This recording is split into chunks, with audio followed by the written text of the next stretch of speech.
Every time I got locked up, there was a lapse in my medication. I think it might not have been till like the last time I got locked up that they actually allowed me to go to my doctor's office. Welcome back to another episode of Positive Voices. And today's episode, we are talking about HIV and prison reentry. My name is Malachi Stewart, and I'm here with a few guests. I'm here with Diane, Rasta, and Ashley. So I want to let my guests introduce themselves and tell us a little about who you are and where you're from and why this topic is important to you. Diane?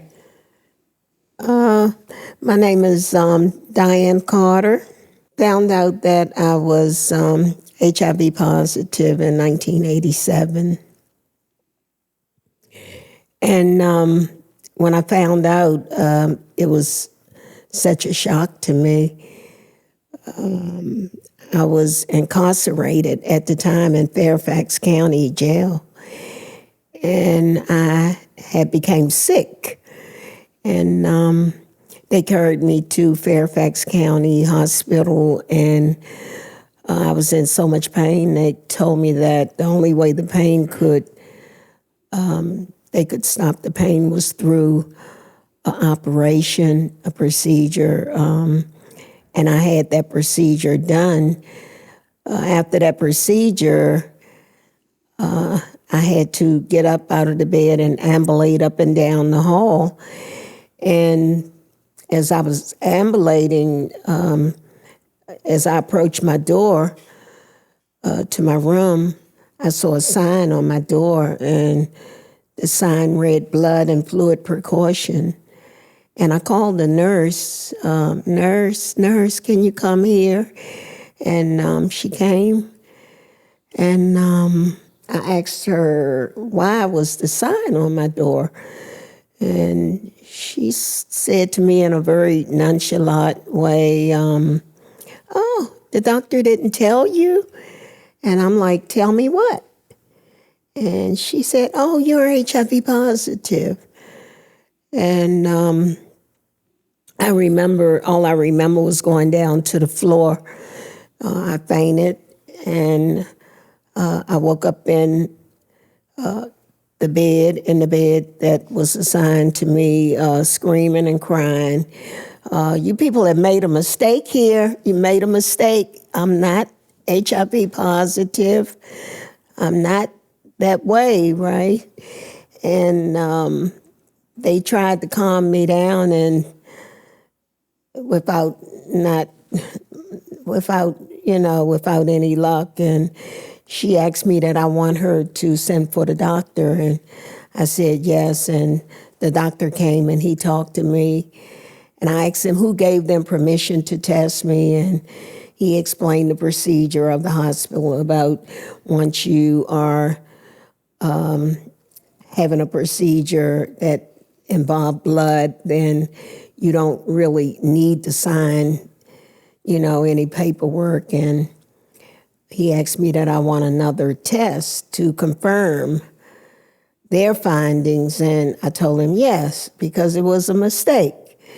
And they did another test, and it came back the same way, HIV positive.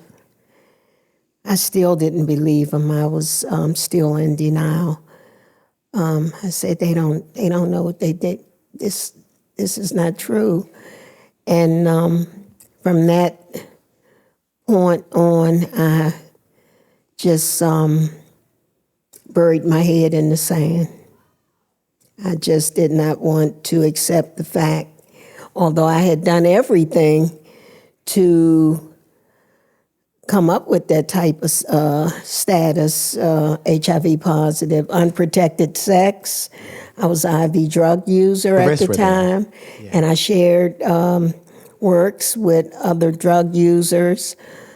But I still did not believe. I was still in a state of denial. So once I was released from prison, I started back living the life that I knew how to live. It was the only life I knew. There was no standards, no principles, no values. And I started back using drugs. And I lived in a world of fantasy about the HIV diagnosis. 3 years after, about 3 years after I was diagnosed, people was just dying all around me with HIV, with AIDS. They were dying with AIDS all around me. There was only one medication at that time, which was 1987. There was one medication, ACT, and I knew that I wanted to live with this disease. I didn't want to die with it. I wanted to live with it. And I started asking questions. I got a doctor. I started asking questions about a nutritionist. I started asking questions about groups and therapy. And I knew that I had to get involved in the HIV world. And it was then also that I knew that I wanted to be a part of the solution and not the problem. And that's when I went to Whitman Walker and I started working with them as a outreach worker. And I started going into all joints. That's where people shoot up at, and letting them know that, if you clean your syringe and your needle out with bleach, this kit right here that I'm giving you, you can save your life. And they would always send two of us in, in case if you got weak for the drug, you had your partner that would have your back. And the streets. Accountability partner almost. Accountability partner. And I would, catch people on the streets, on the corners, and give them the kits to clean their works. And then, my work just kept going on and on with HIV, just letting people know that. Had you had a history with substance use? I had a substance abuse disorder for years. My gateway drug was alcohol, and then from alcohol there was the marijuana, and then from marijuana it was heroin, cocaine. I was an IV drug user, and I used the system as a revolving door, the penal system. It was used as a revolving door. I would use it, although it wasn't by choice, but I would get busted, for shoplifting, which is how I supported my habit. And it was through those stints that I had at the jails that I healed and got well. And cobwebs were blown out of my brain, and, and I would think about my life, and I knew that I wanted to do something different with it. I just didn't have that strength to say no to the drug. And it was very hard coming off of drugs. But I kept hoping and I kept praying. And it happened, It was like one day I woke up and I was surrounded by brick walls. I was locked up again, and I knew that I couldn't live that life any longer.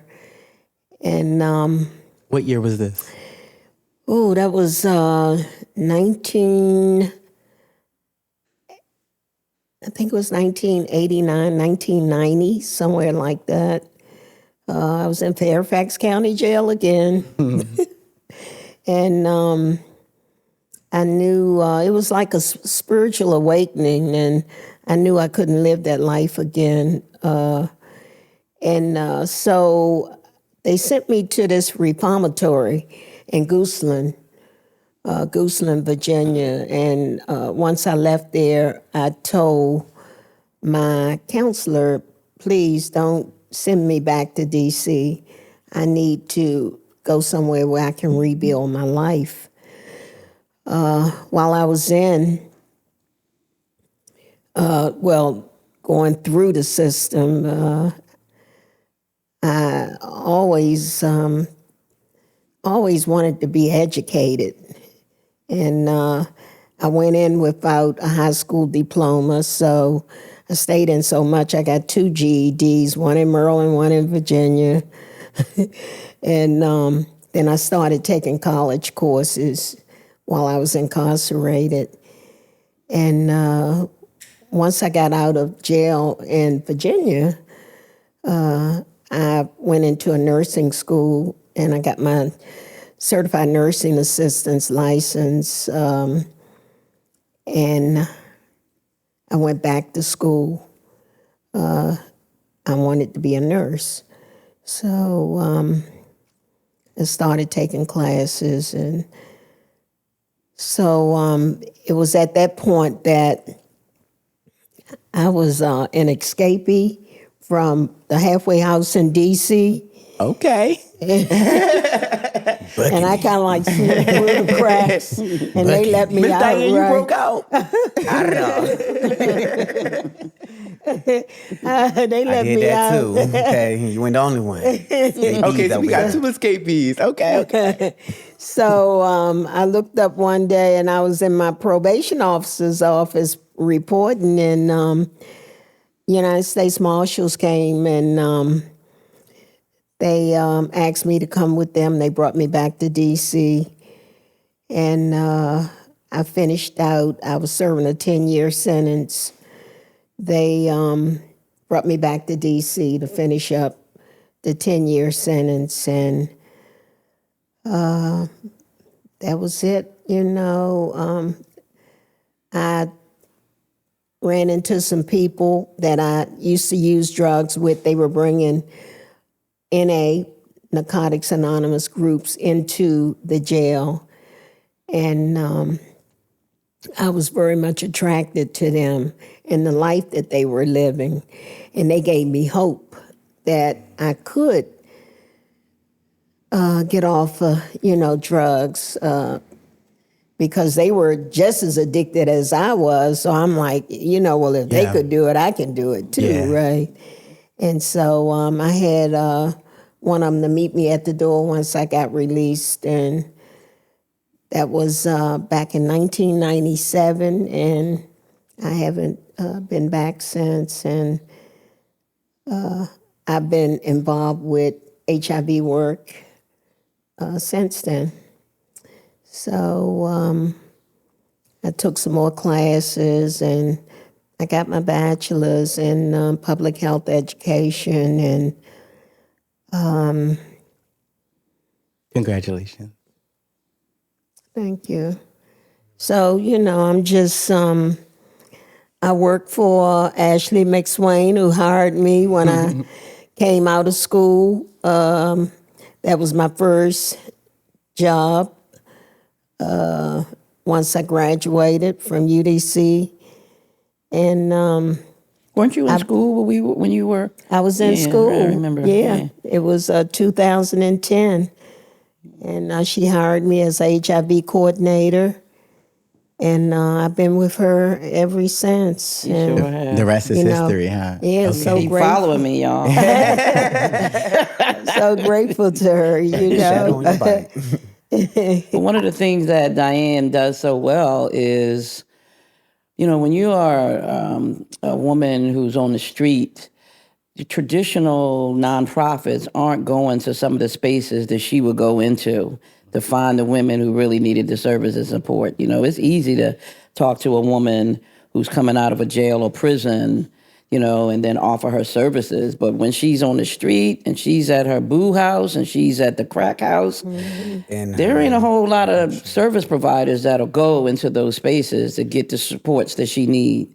And Diane is the one. I don't care where a sister would be. She would go and provide her support. And that is a rare, rare find.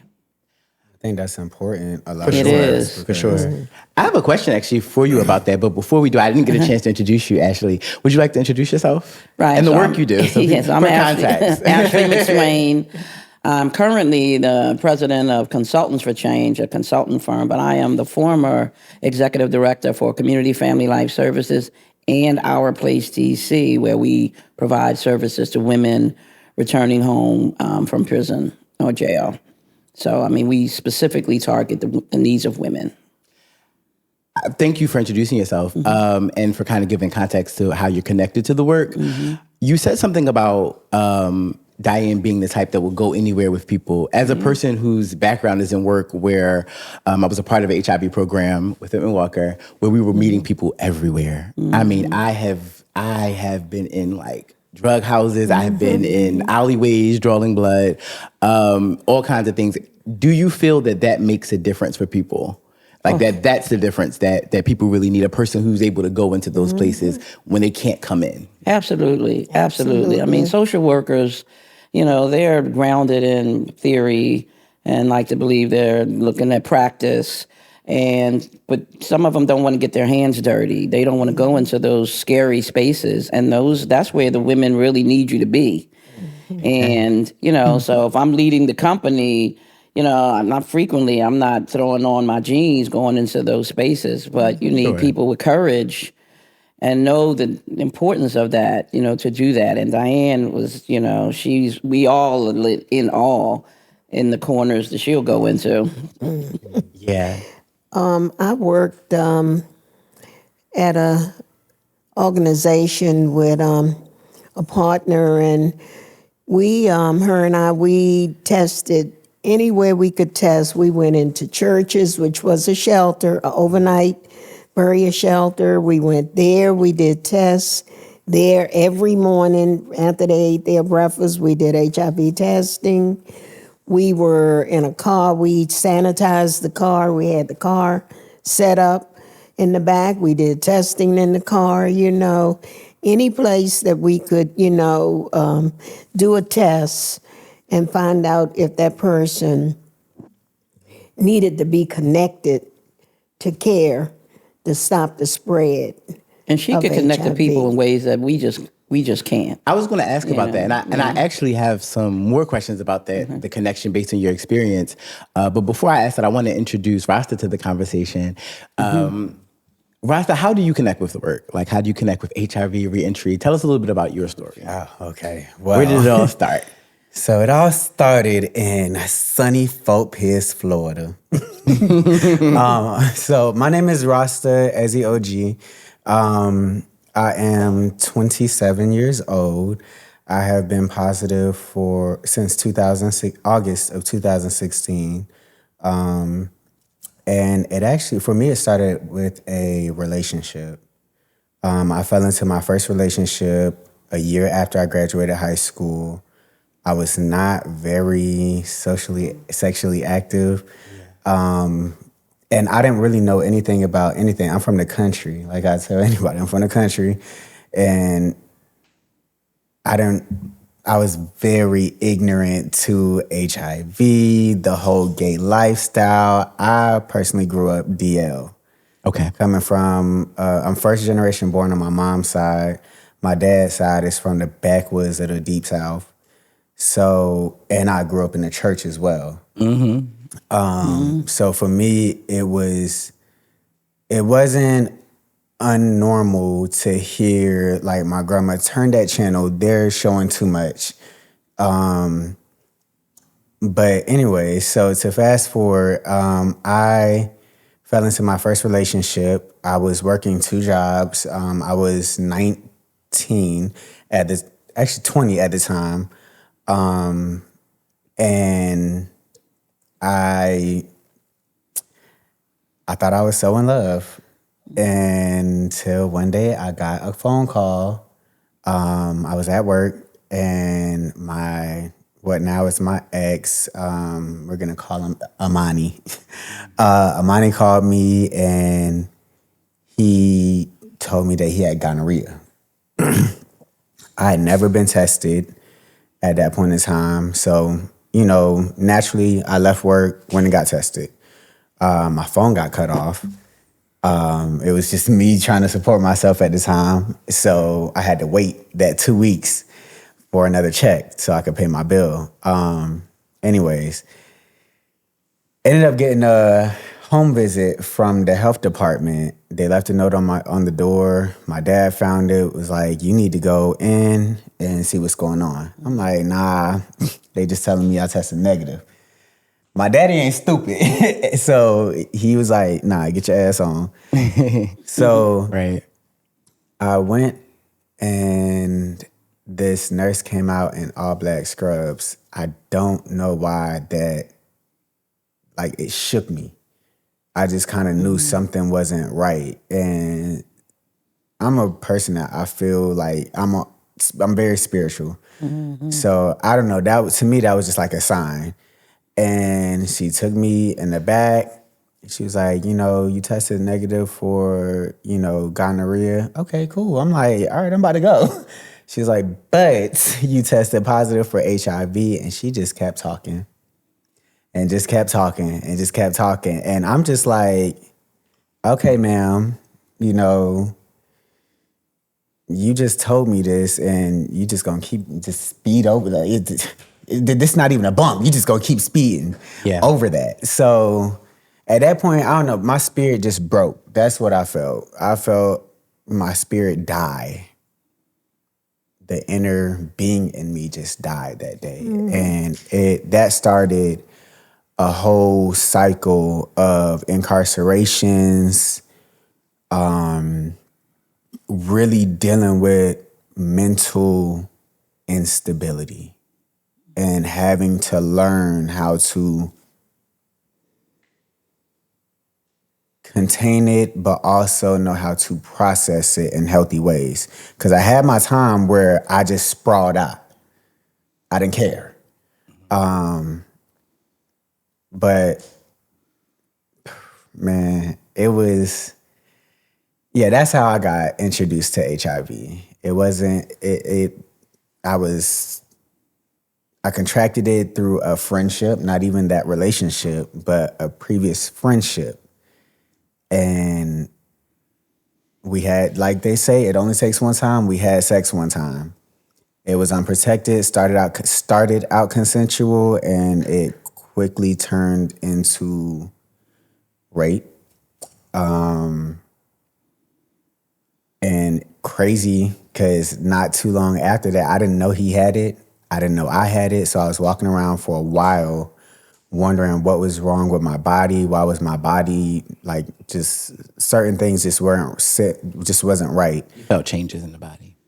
Felt changes in my health. And so once I did find out, obviously I made the connection to that. About a year after I found out, no, that's a lie. About 6 months after I found out is when I first got incarcerated. So what was that timeline? You found out in August of 2016. So I contracted it probably about 6 months before. Okay. 6 months to a year before. I'm sorry, I keep hitting this mic. Okay. August of 2018 is when I found out. November is when I got incarcerated. Okay. No meds, no nothing, was just in there. I actually didn't get my meds until I was getting ready to get out, which was March of 2017. So you weren't medicated while you were incarcerated at all? No. But they knew you were HIV positive? They knew. Okay. Mm-hmm. My dad tried to get my meds into the jail because there was a point in time where my mom was switching jobs, so there was a lapse in insurance. So I just could not get meds for the first 2 to 3 months that I was diagnosed. Got incarcerated. They knew my dad literally fussing and fighting at the jail he couldn't get my meds in. He knew a security guard that worked at the jail, and that security guard is who, shout out to you, who actually got my meds in for me and actually got y'all didn't do something with this guy. Like, I know his people. Is that the expectation for you to provide your own medication? No. This is just the Deep South, and their expectations is to make you suffer. Yeah. I hate to say it like that. But that's what it was given. No. Every time I got locked up, there was a lapse in my medication. I think it might not have been till like the last time I got locked up that they actually allowed me to go to my doctor's office and get for my appointment. So every time you were incarcerated, you basically were out of care. Diane, was it the same for you? When you were incarcerated, were they treating your HIV? Yeah. They did treat your HIV? Yeah, my HIV was being treated, throughout the time that,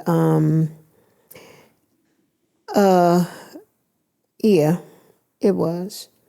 Now, when I found out that I was HIV positive and I was sent to the reformatory, they did not do a HIV test, and I didn't tell them that I was HIV positive. I told them. And so because you were in denial, you kind of I was still, skated through that. Okay, I see. I have a question, and I want to ask you both. I'll start with you, Rasta, because we went through it quickly, but I need to get into this feeling with you. And our stories are so similar, so it's what made me think about it. You found out while you were incarcerated, Diane, you were kind of navigating the process of just finding out that you were diagnosed and then were incarcerated right after. So you're processing that while you were incarcerated. What was that like being incarcerated? Because you're already dealing with whatever incarcerated feels like. I'll let you all tell your stories, but you're dealing with that and you're navigating a new diagnosis. What was that like for you? I'll let you start, Rasta. So for me, they actually, at that point in time, I was trying out mood stabilizers, prescribed. Okay. And they had me on Diloxetine, which pretty much almost zombified me. So I was going through so much mentally that incarceration for me was a break from reality. Even though they wasn't treating my HIV, but it was almost like a break from reality. But being that they wasn't treating my HIV, it was starting to have the reverse effect. So I would give my patients okay, I understand, you have a lot of people to deal with, cool. Even though I should be on the top of the list because you're dealing with a certain, I'm positive. You know what I'm saying? It was crazy. It was crazy for me. Did you feel supported? No, I did not have any support at that time. My parents didn't really know much about HIV or even how to help me. The jail systems were failing any and everyone that they was letting in. The people inside the pods, or what we call pods, there were some people that were accepting of me because my dad was well known in our area. But, there were those other couple, those couple that dragged me off my bunk. I hope y'all still in there. It just, certain things made it harder. You know what I'm saying? It just, to be honest, it's hard for me to even still hard for me to even vocalize how I felt at that point in time because it was so much going on and there was so much turmoil, hurt, pain, PTSD, trauma that was still being inflicted, even while being locked up. Like I said, got a group of guys drugged me off my bunk just because I was placed by the showers and I was a gay black man. So drugged off of my bunk, reading a book and everything. I want to stop to just ask you, Ashley, because I'm hearing their stories. I'm hearing Diane say that she was processing kind of the denial through herself. And it sounds like the denial was able to be fueled by a system that wasn't really built to support anyway. So you can just coast through that. Hearing Rasta say there was no support inside, there was no support outside. I know you've worked with the population of people who are reentering, people who are incarcerated. Is this what you hear a lot? Is this normal? It is very normal. I mean, I actually started my career out as a probation officer. Okay. And I mean, there was nothing. No supports. There was no services. You didn't even have to have HIV not to have supports or services. And the thing that was so important is that women have such a different experience than men. And so just imagine having HIV, trying to navigate that, trying to move into the community. You've got children, you've got trauma, you've got domestic violence, you've got unemployment. I mean, there just was very few services and supports for this population. And so I felt fortunate to be a part of the solution for women who are coming home and trying to help them, identify and prioritize, how to navigate all of those collateral needs that showed up as a result of having been incarcerated. Mm-hmm. And speaking of coming home, I have a question for the collective. Anyone can respond, but we talked about the diagnosis. We talked about navigating being incarcerated, going through the process of you have HIV, processing that. What was reentry like? And I'm asking because what we hear a lot is that reentry into society, reentry and reintegrating, it's hard for people to find employment. It's hard for women to, even when there are employment that's being offered, to find occupations that are specific to what they want to do. It's hard to find housing. I'm interested in what that was like for you as a person who formerly was a criminal justice major, and who understands the recidivism rate, the rate of people coming back is very much dependent upon how their support, what they have when they're out, what resources are available. What was that like for y'all reintegrating? For me, it was scary for real because I wouldn't even say that I'm still looking. I've actually almost given up on looking for resources. I really have because for my career field, I actually wanted to work in the HIV field, helping people. No one ever gave me a chance with that.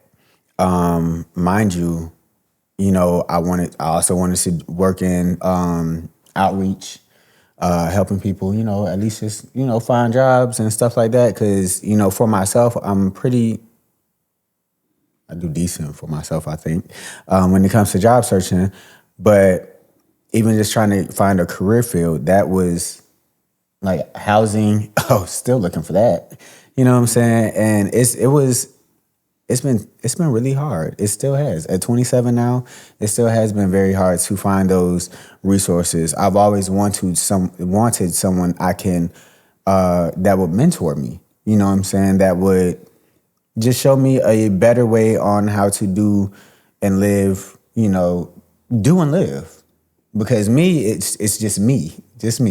You know what I'm saying? I don't have really any support system besides. I don't have any support system here. All my folks are down south. So it's just me, myself, and I for the past 6-7 years trying to figure it out, trying to, make things work, make ends meet. And that was even telling my story to social workers. It's just, oh, wow, I bet that's hard for you. And I'm just like, yeah.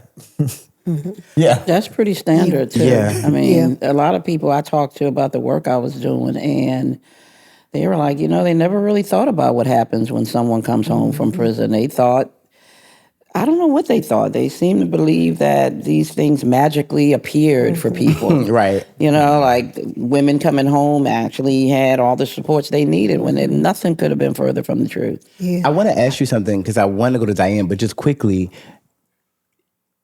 you mentioned that it's different for women. And what came to my head listening to your story is now I know a lot of women who work in the field and most of them have some type of, Diane's experience is common from what I hear. I don't know a lot of men who have been incarcerated and work in the field who are living with HIV. And my question for either of you, do you think being a man, particularly a Black man, saying I was incarcerated, going here with this job application to work in these places that a lot of places where you do HIV work, we know what it looks like. We know what the people population is there. Do you think that's intimidating for people to hire people who were formerly incarcerated? It is. Most definitely. Okay. Even coming from out the South, the deep South, it is. It's funny because I can go in, espressoed up, got my latte in hand. Hi, how are you? I'm here for an interview. Code switching, ready? Right. And they're still like, oh, okay. And that's all I get. That's not even all I get, but that's all I need. And it's just like, okay, yeah, this isn't gonna go so well. I can already see it. And it doesn't. Yeah. Once it's not before I even say I was incarcerated. Now they're gonna find out. But it's a never-ending journey. One of the things I see is that if you're, have a criminal history, and let's just say you figure it out and you get a job, if you lose that job, then you're almost starting from square one, because now you have to find somebody to accept that you have a criminal history. And it is perpetual, for your entire life. You're constantly, like if you lose that job, you get laid off, you're almost starting back from square one. Yeah. It's exactly just a vicious cycle. Say that again? I said that's exactly what it is, actually. Yeah. My dad had to get his whole record expunged. Yeah. Just to be able to continue his own business. Right. It's crazy. So he could feed his family, right? It's crazy. Diane, what was that experience like for you? I know you talked a little bit about coming in and kind of, it sounds like you had exactly what Rasta was saying he needed, right? He's saying I needed mentors.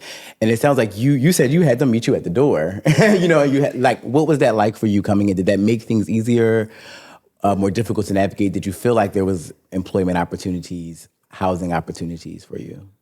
Well, it made it easier for my substance abuse disorder because these people, made sure I got to meetings, and they taught me the principles of NA and the 12 traditions and the steps and all that, right? But it was a struggle as far as work. There was no Ashley McSwains with organizations like Our Place DC and Community Family Life Services. There was nothing, actually for women. And when you went to the churches, to get help, they would tell you, well, our money is gone for this month, right? Everywhere I went, it was always, well, the money is gone. The money is gone, right? But you have to have some type of, I would walk around, I would get up every morning, I would go out like I had a job, looking for work. I took my resume with me. I would knock on doors. I would go into establishments, organizations, asking, do you have work? I'm willing, to do whatever, all I knew is I didn't want to go back. Mm-hmm. And I also knew that I had to crawl before I walked. And I would, at the meetings, I would, share and let people know I'm just coming home from prison. If anybody have, any type of lead on a job, see me after the meeting, so it was difficult because none of the organizations that set up to do what they say they're going to do, for the money that they get, they weren't doing it. And if they was doing it, the money was going, so fast, right? By the time, the end of the month is gone, or the end of however, amount of months that they had to work with the money, it was gone. So what happened for me was one of the people that came to that meeting that I saw that I used to use drugs with, she worked at Miriam's house, which is a house for women.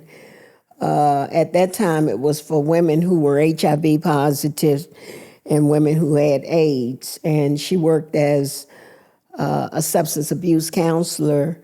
And I had saw Miriam Burry coming out of a speaking engagement, and I walked up to him and I told him that I had just came home from prison, and that I said, I want to be a nurse, and I need some money to go to school.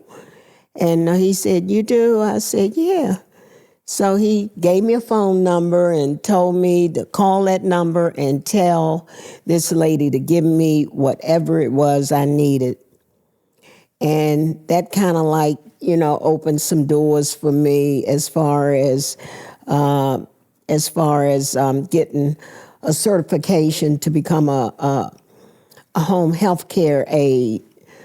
And then from there, some other jobs. So I had my home health care certification, and she got me into Miriam's house as a home health care aide.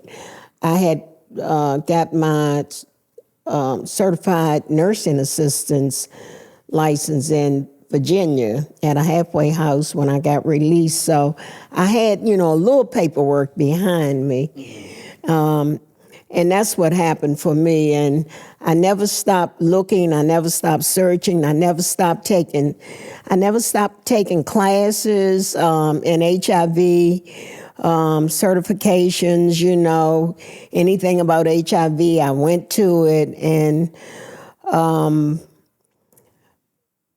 but it is difficult. That's why when Ashley started a program for reentry women, women that come home to your mother ready to just throw all your kids at you as soon as you step out the door. Take these kids. I done had them ever since you've been locked up, right?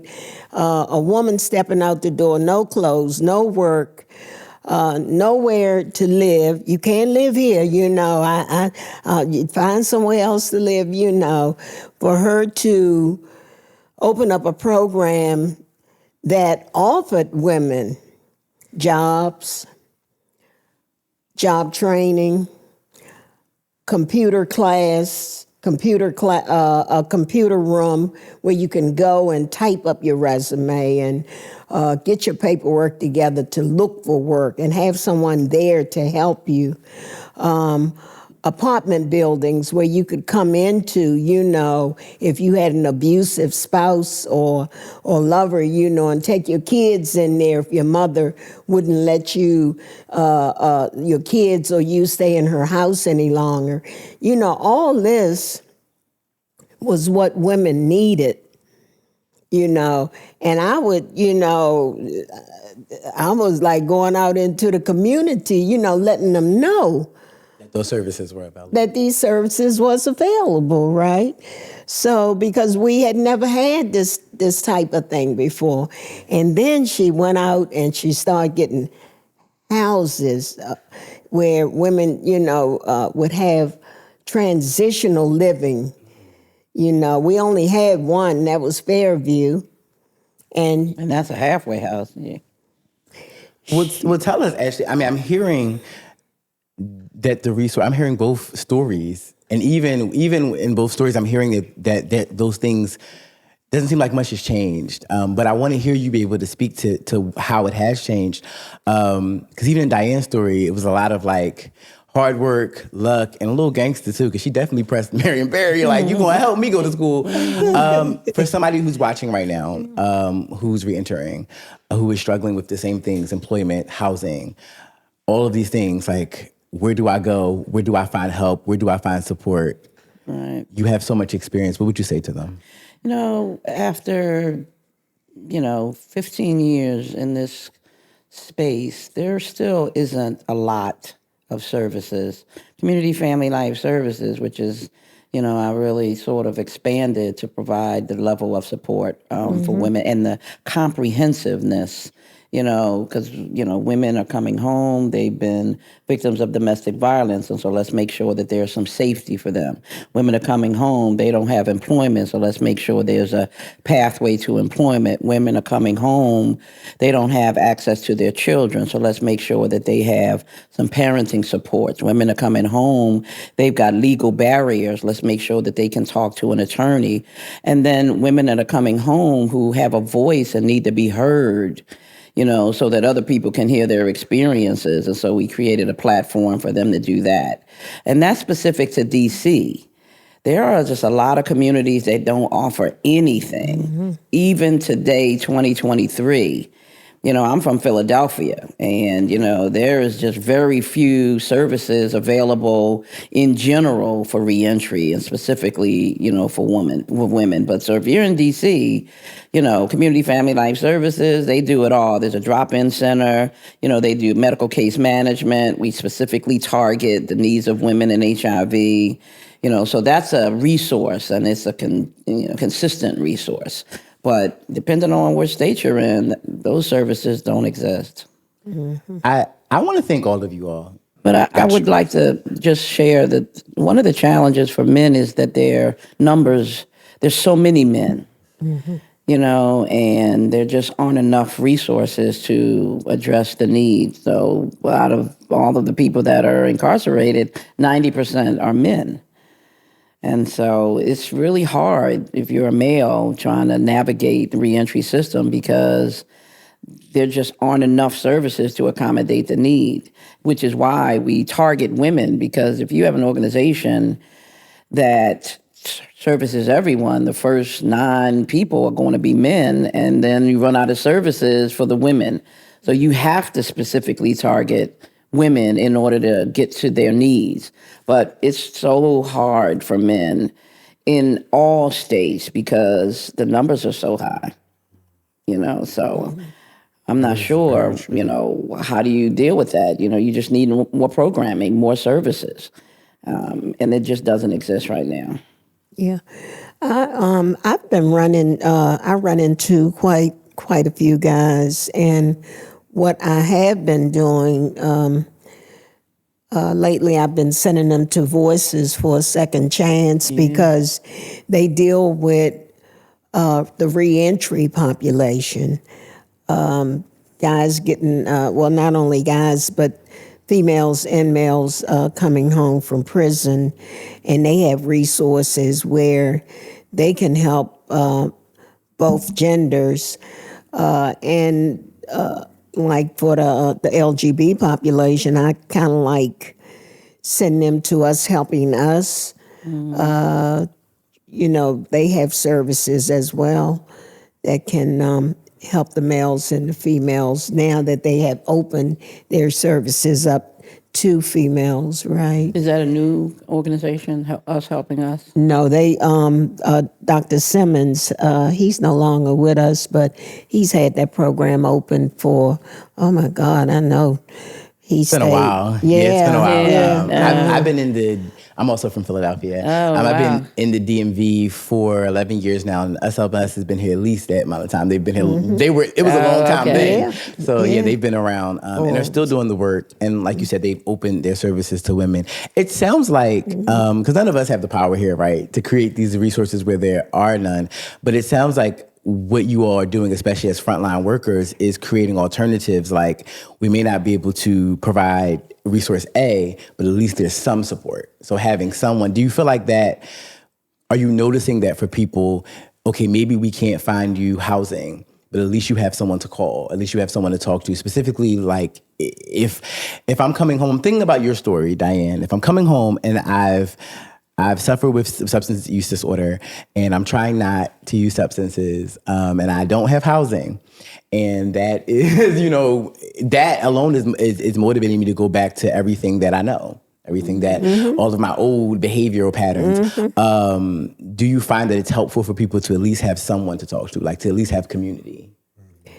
I do, especially if they have a substance abuse disorder. I ask them about meetings, would you like to go to an NA meeting with me? Because there's a lot of support there, right? I think as long as you don't pick up, and this is just my thoughts on it, as long as you don't pick up and start using again, then there's hope for you. There's hope for you around dealing with your HIV? Or hope just for in you. terms of the reentry? Well, dealing with life. Right, okay. Dealing with life, period.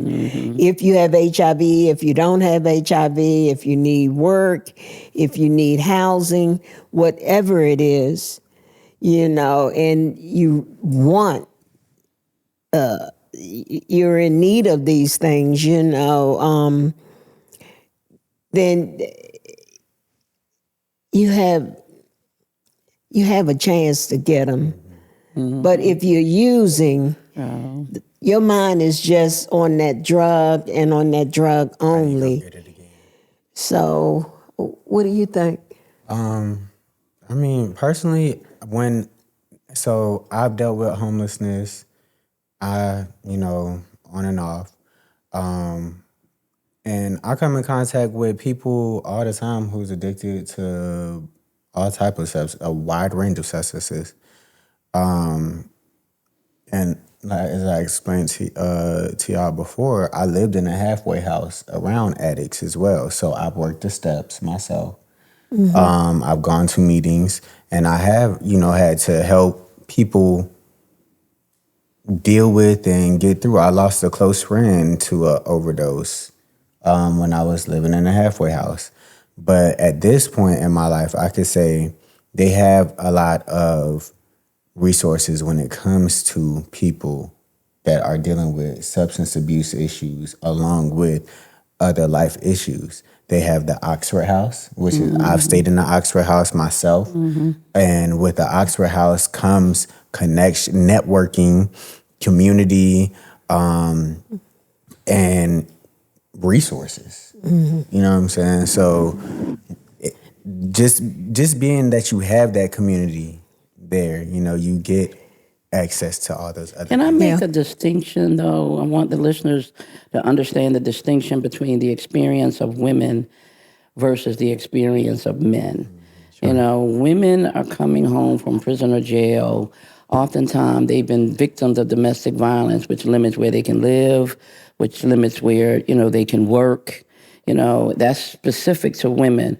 Women have children. They're the primary caregivers of their children, so they coming home. They got to get custody of their children. They're very different from men. And then at a systems level, because the numbers of women are so low, then, many states don't want to invest the resources because it's not cost effective, because there aren't enough, so when women are coming home from prison, it's just a different experience that requires a very nuanced approach so that they can be successful. And when you forget that women have a different experience than men, then you design all these programs for men and that don't really address those very specific needs of women.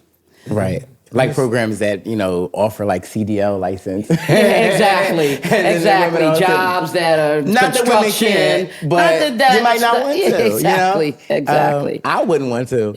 I like to say too that there are more HIV programs now available for males and females. So if you're coming out of prison today, you're not coming out without medication. If the jails know that you're HIV positive, you're coming out with medications to hold you over for 30 days, and you can get connected. They will connect you to a clinic while you are doing your time, just before your release date. Do you have to tell them you're positive, or do they test you? Well, you tell them that you're positive. But if you don't tell them, then you can't get the care. You can. They also do testing in jails as well. Yeah, so that's what I thought. It's normally from my experience, when you go in, I told them off the bat. So, I was hoping I didn't have any problems. But they also did testing as well, TB test and STD and STI testing as well. Now, I wanted to speak on what you said after. Now, not to minimize a woman's experience, because I've been close to a lot of women. It's just different. It is very different, especially with the type of lifestyle a lot of women sometimes are forced to live while out there. But I would like to say, even the LGBT community, we go through some of the same similar experiences as women. And a lot of people don't realize that. I'm glad you said that. You know what I'm saying? So, you know, all the way down to prostitution, to not having anywhere to stay, or if you are staying somewhere, sex is involved. Sex and drugs are involved. I've talked to some LGBT men who had kids as well, who have kids, and it was still just as hard. And it's like I said, not to minimize a woman's experience, because again, a woman is a creator of life. You know what I'm saying? So with that, it's just like, okay, yeah, we should be wanting to protect our queens.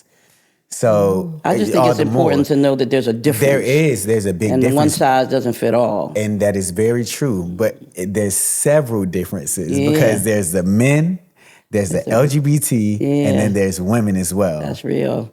That's and right. then people who kind of stand in that. Yeah, in the middle. You know, being a woman and being a lesbian, being you know male or female, and being trans-identifying. It gets deep. Intersectionality definitely is.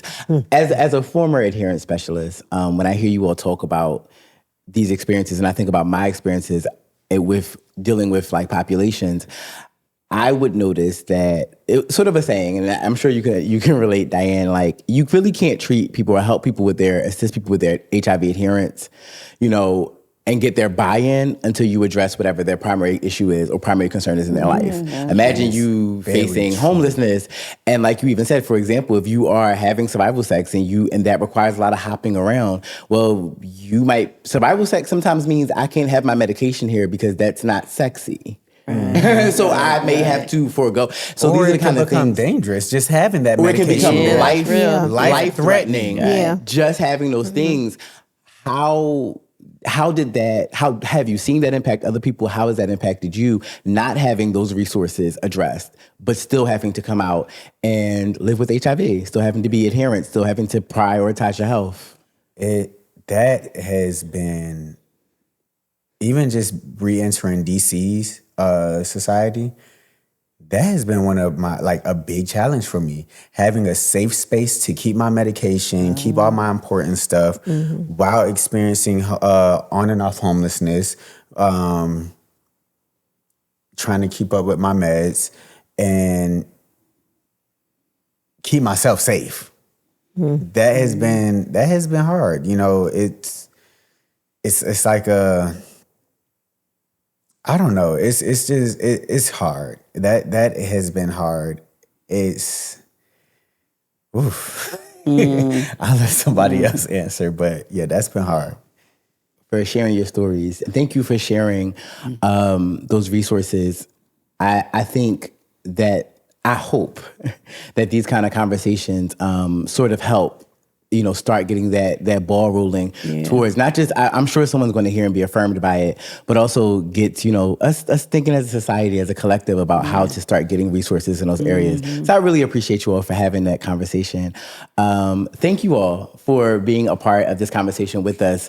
Listen, if you're watching, if you're listening, you are looking for resources, you can always visit us at www.dcendshiv.org/podcast. As soon as you go on the website, you're going to see a little pop-up that's going to ask you for your zip code anywhere in the nation. If you put your zip code, there are a range of services in your area, from employment to housing to rental assistance.